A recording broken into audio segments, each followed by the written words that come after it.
Halo, assalamualaikum warahmatullahi wabarakatuh. Jumpa lagi bersama saya di channel Mas Vincent.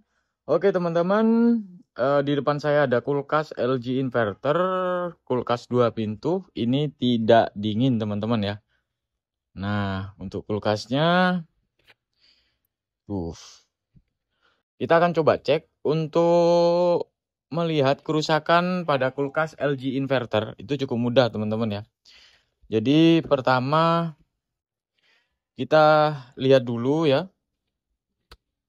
Nah, biasanya kalau pertama kali dinyalakan, otomatis kipas ini nggak bakalan bisa hidup, teman-teman ya.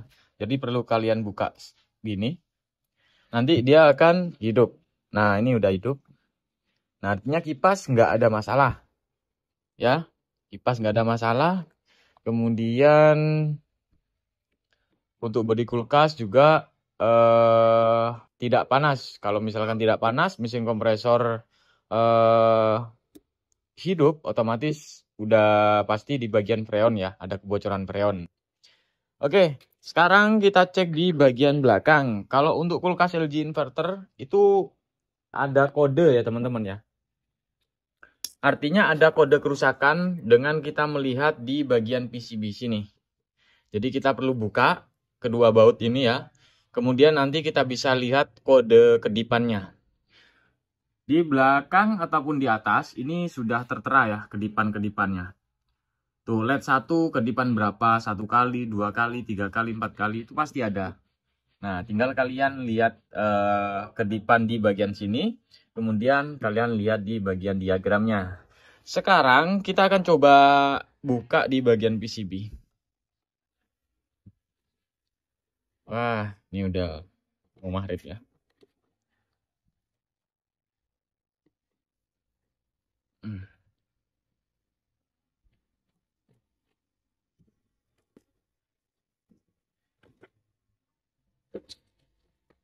Oke, ini udah kebuka di bagian PCB.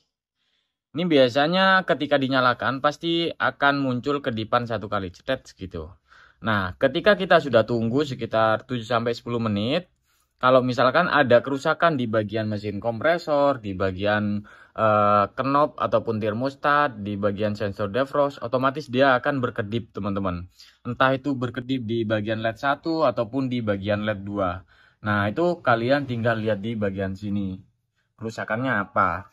Tapi kalau misalkan kerusakan atau ada kebocoran di bagian freonnya habis, itu nggak ada kedipan ya, nggak ada kedipan sama sekali, teman-teman. Biasanya kalau kulkas LG inverter itu sama dengan kulkas Samsung inverter, itu rata-rata ada kebocoran di bagian kondensor. Nah, di video sebelumnya udah pernah saya bahas juga, sudah pernah saya upload juga untuk cara mengganti di bagian kondensor sini ya. Kadang di bagian sini. Kalau Samsung tuh kadang-kadang di sini ya. Dan juga di bagian kondensor bawah karena ini tempat pembuangan air dari atas. Nah, untuk mempercepat mengetahui kerusakan, tinggal kalian di sini ada mode tes. Ada tombol hitam. Nah, ini mode tesnya. Tekan 1 kali apa, 2 kali apa, baru kembali. Sekarang kita akan coba tekan ya. Nah, otomatis sudah nyala. Kalau misalkan tekan 1 kali, kompresor dan fan, ya ini saya coba dekatkan. Kompresor fan hidup, defrost heater off, LED PCB pada PCB 1 detik on, 1 detik off ya. Nah, ini ya. Untuk mesin kompresor ini hidup. Kita cek di bagian sini. Nah, untuk mesin kompresor sudah hidup.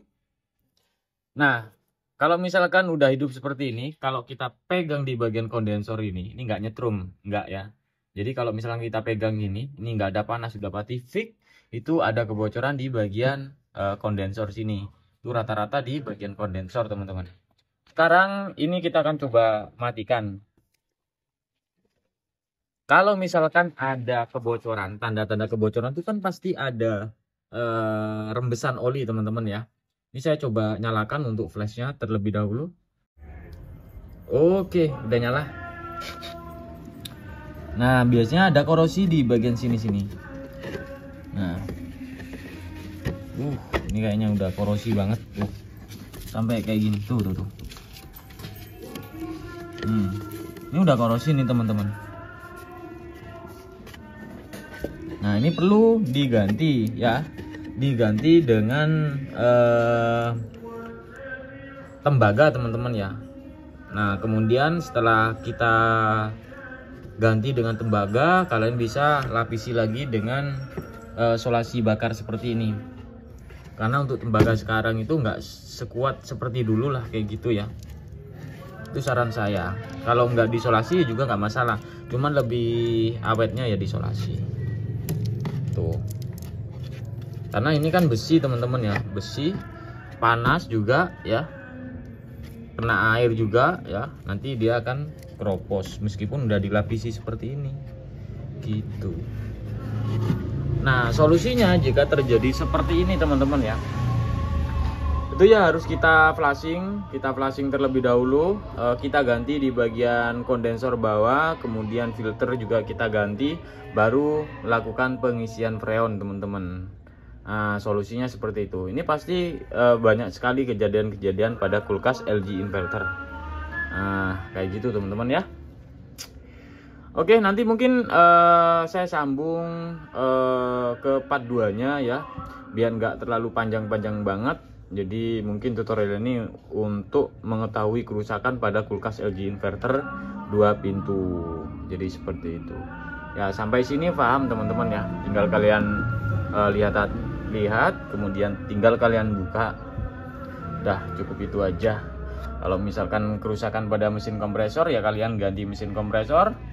Kalau di bagian PCB tinggal kalian cek di bagian PCB. Semuanya sudah tertera pada tabel ya, tabel ini diagram. Jadi seperti itu. Oke. Nah, oke, mungkin itu aja teman-teman untuk video tutorial kali ini. Semoga video ini bisa bermanfaat untuk teman-teman semua. Jangan lupa untuk like, share, dan subscribe. Dan jika teman-teman ada pertanyaan silahkan tulis di kolom komentar ya. Akhirul kalam, assalamualaikum warahmatullahi wabarakatuh. Sampai jumpa di video selanjutnya.